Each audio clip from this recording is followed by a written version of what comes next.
Patrick was born in Tehran, Iran in 1978, during the height of the Iran-Iraq War. His early years were marked by uncertainty, fear, and the constant threat of violence. His family of Assyrian and Armenian descent knew that they had to escape if they wanted a better future. In 1989, they fled Iran, spending time in a refugee camp in West Germany before finally making their way to the United States. Patrick was only 10 years old when they arrived in America. Patrick has always stated that living in America was always his dream. After high school, Patrick joined the U.S. Army, serving in the 10th Airborne Division. The military taught him discipline, leadership, and the importance of structure. But when he left the army, he found himself lost. For years, he lived a mediocre life, which also involved partying and just living an ordinary life like any other ordinary young man, with a simple life and nothing serious going on. Patrick's father suffered from a heart attack and he was rushed to the hospital by Patrick.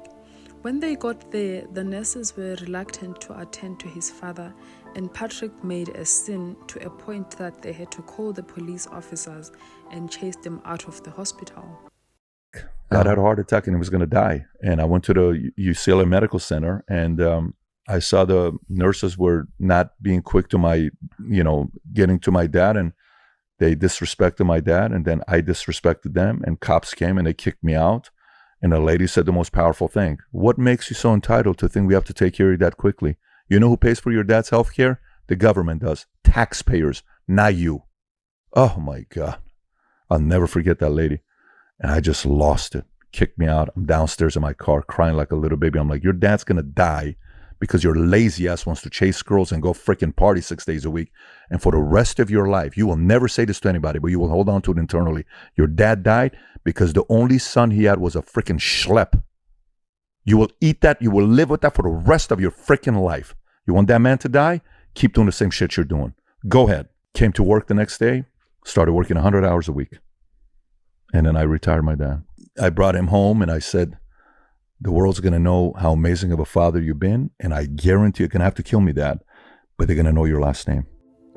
This is the very experience that changed Patrick's life, that stirred his determination towards success, which determination he still has until today. That was not the only turning point in Patrick's life. Patrick also had a religious turning point.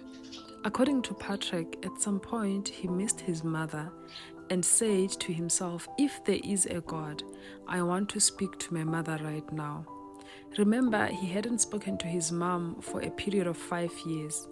So Patrick told God that he wanted to speak to his mom. And guess who phoned exactly in 30 seconds after a period of 5 years of not speaking?